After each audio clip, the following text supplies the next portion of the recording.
E eu quero ler com você o texto que está em Mateus, capítulo 5, versos 13 a 16. Mateus, capítulo 5, versos 13 a 16. Senhor Jesus Cristo ainda está proferindo o seu sermão, conhecido como Sermão do Monte. E depois de pronunciar as bem-aventuranças, Jesus diz assim: Vós sois o sal da terra. Ora, se o sal vier a ser insípido, como lhe restaurar o sabor? Para nada mais presta, senão para, lançado fora, ser pisado pelos homens. Vós sois a luz do mundo. Não se pode esconder a cidade edificada sobre um monte, nem se acende uma candeia para colocá-la debaixo do alqueire, mas no velador, e alumia a todos os que se encontram na casa. Assim brilhe também a vossa luz diante dos homens, para que vejam as vossas boas obras e glorifiquem a vosso Pai que está nos céus. Eu quero conversar um pouco com vocês hoje sobre o tema uma igreja influenciadora. Uma igreja influenciadora. No texto que nós acabamos de ler, Jesus deixa de pronunciar as bênçãos, as bem-aventuranças, para tratar das responsabilidades. Ele faz uma transição daquilo que somos para aquilo que devemos fazer. Fica claro pelo ensino do Senhor Jesus Cristo que a igreja que foi tirada do mundo, está no mundo, não é do mundo, mas é enviada de volta ao mundo como testemunha no mundo. Desta forma, a igreja e o mundo são diametralmente opostos, absolutamente diferentes. A igreja que tenta ganhar o mundo, imitando o mundo, não entendeu a sua vocação. A igreja só pode impactar o mundo e influenciar o mundo na medida em que ela é absolutamente diferente do mundo. Por isso a Bíblia exorta: aquele que quiser ser amigo do mundo, constitui-se em inimigo de Deus. Aquele que ama o mundo, o amor do Pai não está nele. E a ordem categórica é: não vos conformeis com este mundo ou com este século. Na verdade, nas bem-aventuranças, Jesus Cristo já deixou claro que o mundo odeia a igreja e persegue a igreja, mas a igreja é chamada a servir ao mundo, que a odeia e a persegue. A igreja responde ao ódio e às mentiras do mundo com amor e com a verdade. É curioso perceber ainda que as duas metáforas usadas por Jesus, o sal e a luz, ao serem usados, tanto o sal quanto a luz se desgastam neste uso. Em outras palavras, Jesus está querendo nos mostrar que a nossa espiritualidade não pode ser egocêntrica. Nós estamos a serviço de Cristo no mundo, desgastando-nos, e na medida que nós nos desgastamos como a vela, brilhamos até o fim. É curioso que nas duas metáforas usadas por Jesus, sal e luz, descreve com total clareza que o sal exerce a sua influência internamente, sem ser visto, mas a luz exerce a sua influência externamente, sem que ela deixe de ser vista. Então, dito isto à guisa de introdução, eu gostaria de olhar com você estas duas metáforas que Jesus usou para descrever o tema, uma igreja influenciadora. A primeira figura é a igreja como sal da terra. Confira comigo o verso 13. Vós sois o sal da terra. Ora, se o sal vier a ser insípido, como lhe restaurar o sabor? Para nada mais presta, senão para lançado fora, ser pisado pelos homens. Vejam vocês que, assim como o sal é diferente do local, do alimento onde ele é colocado, assim também a igreja é diferente do mundo onde ela está inserida. E esta figura do sal enseja-nos algumas lições. Em primeiro lugar, o sal é antisséptico e o sal inibe a decomposição. Essa é a primeira característica do sal. E esta figura usada por Jesus, certamente, era mais eloquente naquela época do que podemos compreender hoje, porque esse texto está escrito num período que pré-existiu a refrigeração. Desta forma, a única maneira de preservar naquela época os alimentos da decomposição era o uso do sal. O sal impede a putrefação dos alimentos, preservando-os da corrupção. Meus amados, este fator ainda é usado até hoje. Aqui no Brasil, sobretudo, há uma iguaria muito apreciada, mormente no Nordeste brasileiro, que é a carne de sol. E então o que acontece? O sal preserva a propriedade daquele alimento, para que ele não se corrompa, dando inclusive sabor. Em outras palavras, a presença da igreja no mundo inibe a decadência desenfreada do mundo, para que habitar neste mundo seja algo suportável.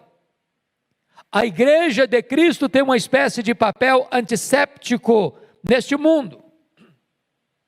Em outras palavras, irmãos, uma das funções da igreja no mundo é impedir que este mundo se autodestrua, que este mundo pise no acelerador, avançando de maneira indômita, célere e sem freios rumo à destruição. Jesus não disse que a igreja é o mel do mundo, mas disse que a igreja é o sal da terra. E para que o sal seja útil, ele tem que ser esfregado na carne, e ao selo ele arde, mas seu resultado é preservador. É claro que Jesus não disse que a igreja é o sal no saleiro. A igreja não deva ficar presa nas prateleiras do poder eclesiástico. A igreja que foi tirada do mundo, deve estar no mundo, sendo diferente do mundo, para coibir a decomposição do mundo, influenciando, transformando, salgando, temperando, abençoando. Agora notem, com isso Jesus está querendo dizer que a igreja só pode influenciar o mundo se ela está presente lá. A igreja não é um gueto. A igreja não vive intramuros. A igreja não se isola. A igreja não pode apartar-se do mundo, porque ela tem que estar presente para influenciar. E quando você olha a história, você vai perceber que na verdade, a igreja presente na sociedade, em todos os setores da sociedade. De que maneira? Através de seus membros, em todos os níveis da sociedade, em todos os setores da sociedade, na política, no comércio, na indústria, no campo, na educação, na saúde, na segurança. Quando o crente está presente em todas essas áreas da sociedade, esse crente está lá como um fator antisséptico para frear a corrida galopante rumo à destruição. Ele é um freio moral na sociedade. Se nós olharmos na história, as grandes conquistas, os grandes avanços, os grandes benefícios da sociedade são fruto do cristianismo, como o sistema universitário, por exemplo.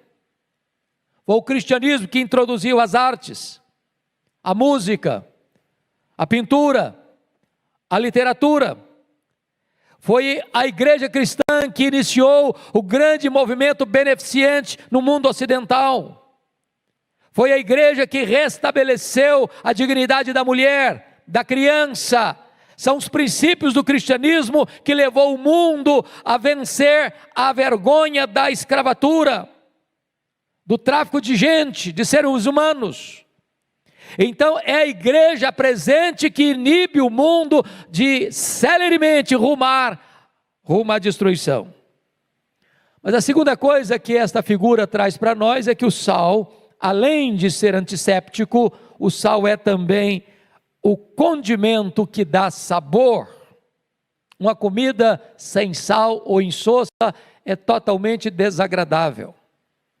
Se o mundo fosse deixado à sua própria sorte, sem a presença da igreja de Deus, a vida perderia o sabor, perderia a alegria, porque a Bíblia diz que é na presença do Senhor que tem alegria, e o cristão vive na presença do Senhor, o cristão anda na presença de Deus, e quando ele está presente na sociedade, as coisas passam a ter melhor significado e mais sabor na vida, no casamento, na criação de filhos, na família, no trabalho, em todos os setores da sociedade. É necessário que haja ali a presença do sal para dar sabor.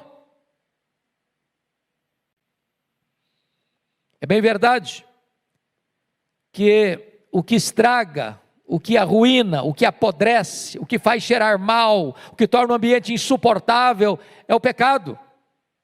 O pecado é maligníssimo, o pecado cansa, o pecado adoece, o pecado enfraquece, o pecado tira o sabor da vida, o pecado leva as pessoas a desistirem da própria vida. É por isso que a presença da igreja é tão importante, porque é a presença da igreja que dá sentido à vida e dá sabor, porque a igreja apresenta Jesus, aquele que pode transformar, aquele que pode libertar, aquele que pode perdoar, aquele que pode salvar. Por outro lado, pegando a figura, se uma comida sem sal é intragável, uma comida salgada demais também é insuportável. É por isso que a presença da igreja precisa ser uma presença doce, ao mesmo tempo que ela é sal. É uma presença agradável e não intolerável. Não é com legalismo, não é com farisaísmo, não é com falsa espiritualidade, não é apontando o dedo, não é sendo uma igreja que oprime em vez de trazer a vida plena, abundante, maiúscula que temos em Cristo Jesus. Mas a terceira coisa que esse texto pode nos sugerir, que a figura do sal, além de ser antisséptico, além de dar sabor, o sal provoca sede. Provoca sede. E é interessante isso, porque a ideia aqui é de que nós vivemos num mundo caído, que não tem apetência pelas coisas espirituais, que não tem sabor pelas coisas lá do céu, que não tem apetite pelas realidades espirituais. E quando o crente, com a sua vida, com o seu testemunho, com a sua maneira de viver na família, no trabalho, nos seus negócios, no seu lazer, na sua comunidade, no seu bairro, na sua vizinhança, entre a sua parentela, a vida dele é tão bela que as pessoas olham e dizem: o que está acontecendo com essa pessoa? Por que ele é assim? Por que ele é tão diferente? Como está escrito lá em Atos dos Apóstolos, capítulo 2, a igreja contava com a simpatia de todo o povo, e enquanto isso o Senhor ia acrescentando dia a dia os que iam sendo salvos. Mas ainda, o sal, para ser útil, ele precisa conservar a sua salinidade. Jesus Cristo alertou sobre isso. Se o sal vier a ser insípido, como lhe restaurar o sabor? Para nada mais presta, senão para lançado fora, ser pisado pelos homens. Na verdade, a eficácia do sal é condicional. O sal só é útil se ele conservar a sua salinidade. E é curioso entender isso, porque o cloreto de sódio é um produto químico muito estável, resistente a quase todos os ataques. Porém, não obstante, pode ser contaminado por impurezas, tornando-se então inútil ou até mesmo perigoso. Se o cristão perder a sua pureza, se ele se imiscuir e se misturar com aquilo que não é compatível com a fé cristã, na sua crença, nos seus valores, na sua vida, na sua prática, e a vida dele perder essa característica de ser íntegro, de ser legítimo, de ser puro, de ser um representante do Cristo vivo no meio da sociedade, ele perde a sua salinidade, e perdendo a sua salinidade, perdendo a irrepreensibilidade do seu testemunho, ele não tem mais utilidade nem para ser adubo, precisa ser chão para ser pisado pelos homens. Então fica aqui o alerta para você e para mim, da necessidade de conservarmos a salinidade para sermos uma igreja influenciadora na sociedade. Pois bem, deixe-me agora olhar a segunda metáfora que Jesus usou. A igreja é a luz do mundo. Versos 14 e 15.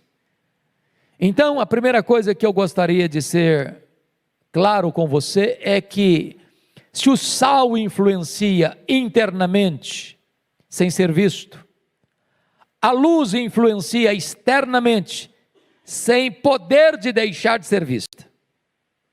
Ser vista por todos, servir de guia, servir de advertência. A vida seria insuportável sem a luz.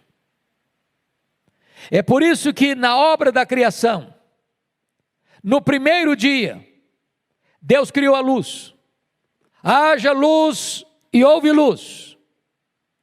A luz foi a primeira coisa que Deus trouxe à existência, porque sem a luz este mundo seria um vazio obscuro. Em outras palavras, meus irmãos, a vida da igreja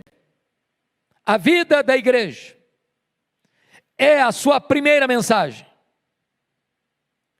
A igreja não apenas tem uma mensagem, a igreja é a mensagem. Se ela tem vida, se ela tem testemunho, então ela tem proclamação. Mas se ela não tem vida, se ela não tem testemunho, se ela está nas trevas, ela não tem como pregar, ela não tem como proclamar. Sabe por quê? Porque a vida precede o trabalho, o exemplo é mais importante do que a atividade. O apóstolo Paulo, escrevendo aos Filipenses capítulo 2, verso 15, ele diz que nós devemos resplandecer como luzeiros neste mundo, de tal forma que a luz, para ser útil, ela não pode ser escondida, nem debaixo do alqueire, nem debaixo da cama. São as duas figuras usadas nos evangelhos. Talvez alqueire, uma medida de cereais, apontando para o comércio, para o lucro, para o dinheiro, e a cama apontando para o descanso ou para o prazer.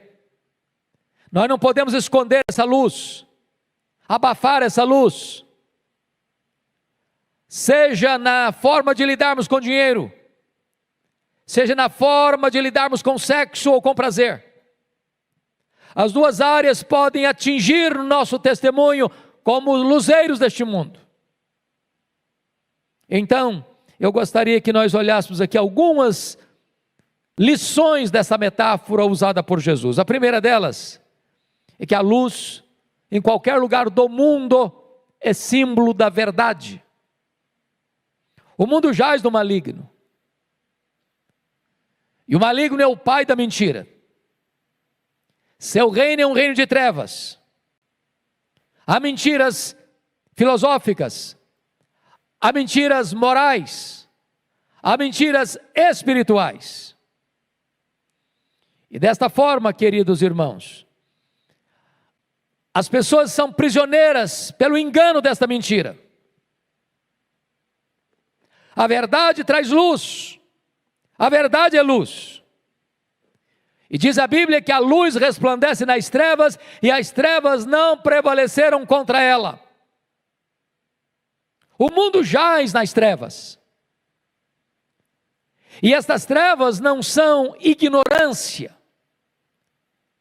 porque há muitas pessoas que galgam os degraus mais altos do saber humano, chegam ao apogeu da academia, do conhecimento, das artes, da ciência, do saber,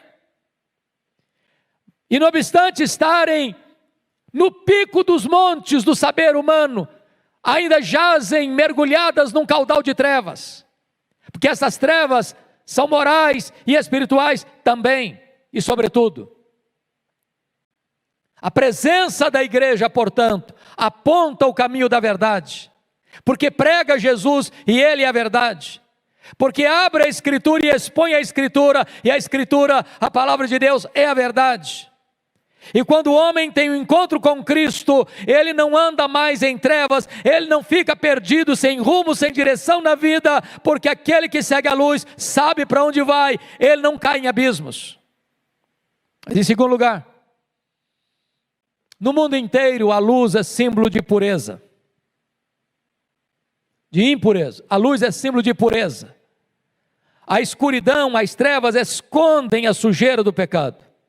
O pecado é imundo, a iniquidade se aninha sob as asas da escuridão. Na escuridão do coração humano, sem Cristo e não regenerado pelo Espírito Santo, ali está aninhado todos os maus desejos, todos os maus desígnios, o adultério, o roubo, o assassinato, a mentira, a maldade, a promiscuidade, tudo isso está lá de trás das cortinas, na escuridão. Até que chegue a luz, até que a luz acende, e as pessoas podem ver onde está a sujeira. A presença da igreja, com o seu testemunho, com a sua pregação, traz luz, traz direção, aponta para a sujeira e aponta também para a forma do homem encontrar a purificação, que está no sangue do Cordeiro, no sangue de Jesus. Mas em terceiro lugar, a luz é símbolo de vida. Notem isso, não tem vida sem luz. Se você parar para perceber, não haverá luz, não houver a luz, com certeza não haveria o fenômeno da fotossíntese. Sem fotossíntese não haveria plantas. Se não houvesse plantas, não haveria oxigenação. Se não houvesse oxigenação, não haveria condição de sobrevivermos. Então veja você que é a luz que produz a vida, que fertiliza o solo, as plantas. Essa figura aponta para a igreja precisa brilhar, e na medida que ela brilha, resplandecendo a glória de Deus, na medida que ela brilha, refletindo a luz do seu Senhor, que é a verdadeira luz que vindo ao mundo ilumina todo homem, aí começa a existir vida. Vale destacar que Jesus Cristo no Evangelho de João usou 7 afirmações muito interessantes para se autodefinir. Ele diz assim: eu sou o pão da vida, eu sou a luz do mundo, eu sou a porta, eu sou o bom pastor, eu sou a ressurreição e a vida, eu sou o caminho e a verdade e a vida, eu sou a videira verdadeira. Porém, destas 7 figuras, uma delas, ele reparte conosco. Ele disse em João 8,12, eu sou a luz do mundo. Mas ele diz aqui em Mateus 5,14, vós sois a luz do mundo. É importante você entender isso, porque a igreja não é luz do mundo na mesma medida em que Jesus é luz do mundo. E eu vou lhe fazer uma pergunta muito simplória. O sol brilha? E a sua resposta óbvia é: claro que brilha. Por que o sol brilha? Porque o sol tem luz própria. Jesus é a luz verdadeira porque Ele é o sol da justiça, Ele tem luz própria. Deixe-me fazer uma segunda pergunta: a lua brilha? E você responde sim, a lua brilha. Mas como a lua brilha? A lua não tem luz própria. A lua só brilha na medida em que ela reflete a luz do sol. Pois eu quero lhe dizer que a igreja não é luz do mundo, como Jesus é luz do mundo. A igreja só é luz do mundo na medida em que ela reflete a luz de Cristo, porque Ele é o sol da justiça.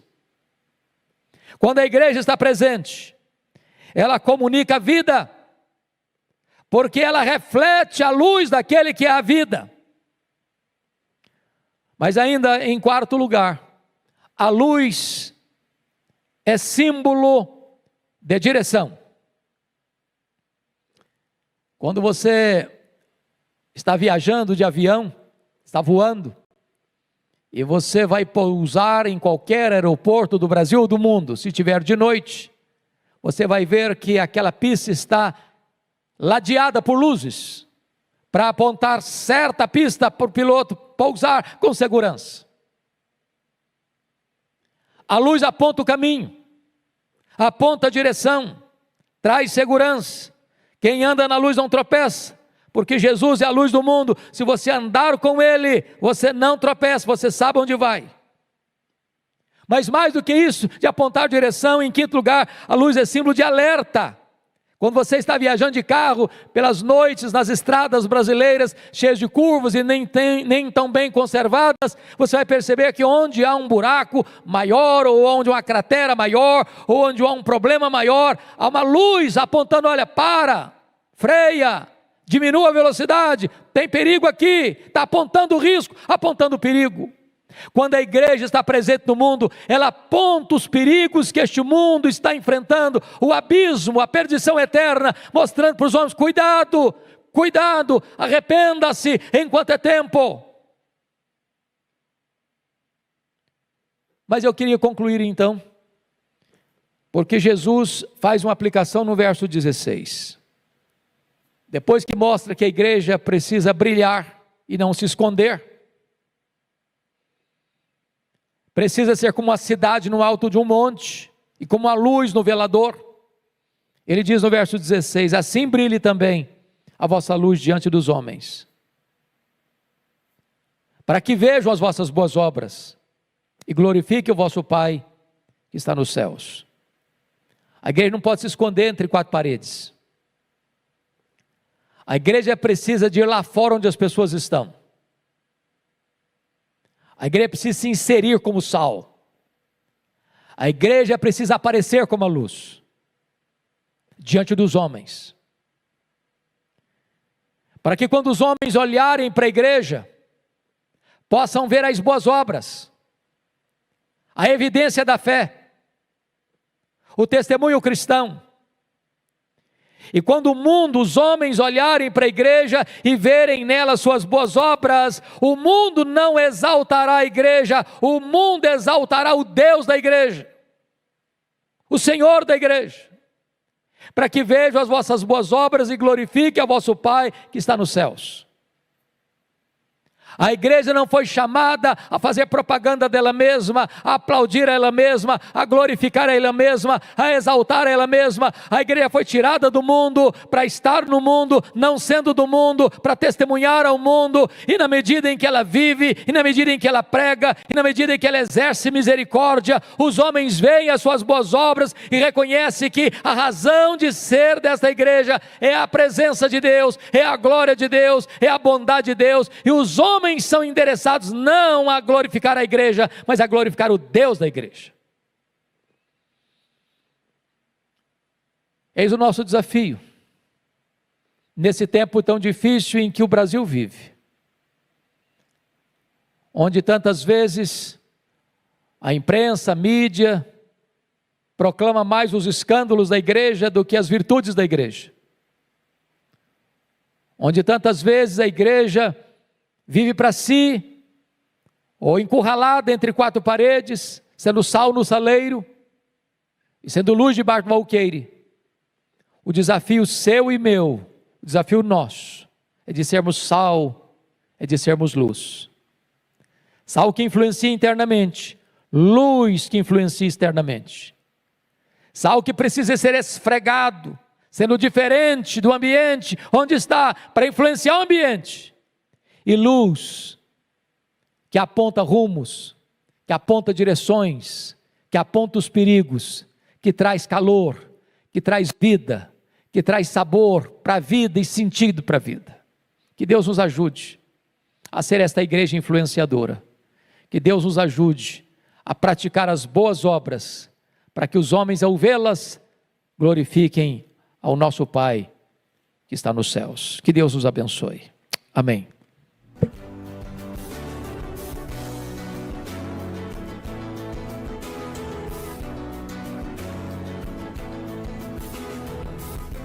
Palavra da Verdade, com Hernandes Dias Lopes.